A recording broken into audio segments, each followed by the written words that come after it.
नमस्कार साथियों, वेदांश की कहानियाँ यूट्यूब चैनल में आपका स्वागत है। आज मैं आपको बताऊंगा कि भगवान विष्णु के द्वारपाल जय और विजय को श्राप क्यों मिला। भगवान ब्रह्मा के 4 मानस पुत्र थे, जिनके नाम सनक, सनंदन, सनातन व सनत कुमार थे। यह तीनों भगवान ब्रह्मा के विचारों से उत्पन्न हुए थे, जिन्हें हम 4 वेद भी कह सकते हैं। अपने तपोबल के कारण ये चारों आयु में बड़े होने के पश्चात भी यौवन दिखते थे। एक दिन चारों भगवान विष्णु से मिलने गए उनके धाम बैकुंठ पहुँचे, जहाँ उनकी भेंट जय विजय से हुई। उन्होंने जय विजय से अंदर जाने के लिए किसी और समय आए। उनके इस व्यवहार से ब्रह्मा के चारों पुत्र रुष्ट हो गए तथा उनसे कहा कि श्री हरि का कोई भी भक्त उनसे कभी भी मिल सकता है। अपने भक्तों के लिए भगवान विष्णु कभी व्यस्त नहीं होते। तुम लोगों ने अहंकार के बल पर हमें रोकने का प्रयास किया है, इसलिए हम तुम्हें श्राप देते हैं कि तुम इस लोक की बजाय पृथ्वी लोक में जन्म लोगे तथा एक सामान्य मनुष्य की भांति जीवन व्यतीत करोगे। ब्रह्मा जी के चारों पुत्रों से मिले श्राप से जय विजय में भय व्याप्त हो गया। उसी समय भगवान विष्णु भी अपने द्वार पर आ पहुँचे तथा संपूर्ण घटना का ज्ञान उन्हें हुआ। उन्होंने ब्रह्मा जी के चारों पुत्रों से अपने द्वारपालों के कर्तव्य के लिए क्षमा मांगी। इसके पश्चात जय विजय ने भी अपनी भूल के लिए क्षमा याचना की तथा भगवान विष्णु से आग्रह किया कि वे उन्हें श्राप से मुक्त करें।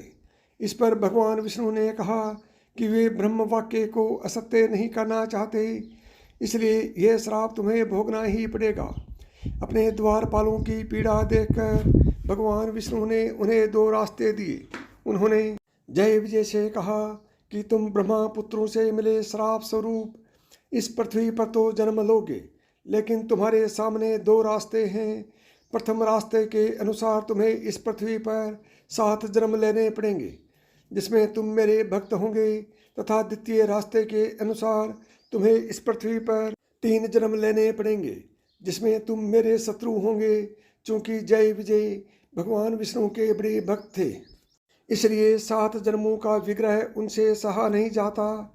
इसलिए उन्होंने भगवान विष्णु से अपने 3 जन्म शत्रु रूप में मांगे, ताकि वे जल्द से जल्द बैकुंठ धाम में श्री हरि के पास आ सके। भगवान ब्रह्मा के पुत्रों से मिले श्राप के कारण हर युग में जय विजय का दैत्य, दानव तथा असुर रूप में जन्म हुआ। हर युग में उनकी शक्ति कम होती गई तथा हर युग में भगवान विष्णु ने उनका वध करने के लिए अवतार लिया। सतयुग में उनका जन्म हिरण्याकश्यप व हिरण्याक्ष के रूप में हुआ। भगवान विष्णु को दोनों का वध करने के लिए 2 अलग अलग अवतार लेने पड़े, जो कि क्रमशः नरसिंह तथा वराह अवतार थे। इसके पश्चात त्रेता युग में दोनों का जन्म रावण तथा कुंभकर्ण के रूप में हुआ तथा इस युग में भगवान ने श्री राम के रूप में अवतार लेकर दोनों का वध किया। श्री राम अवतार का मुख्य उद्देश्य दोनों का वध करना ही था। अपने तीसरे जन्म में जय विजय द्वापर युग में शिशुपाल तथा दंत वक्र के रूप में जन्मे। इस युग में भगवान ने श्री कृष्ण के रूप में अवतार लिया तथा दोनों का वध किया। लेकिन इस युग में भगवान श्री कृष्ण का उद्देश्य केवल इतना ही नहीं, अपितु महाभारत में भी भूमिका निभाना था। इसके पश्चात जय विजय का श्राप पूर्ण हो गया और वे पुनः अपने धाम को लौट गए। साथियों, यदि आपको यह कहानी पसंद आई है तो वेदांश की कहानियाँ यूट्यूब चैनल को सब्सक्राइब करें। नमस्कार दोस्तों, जय श्री राम।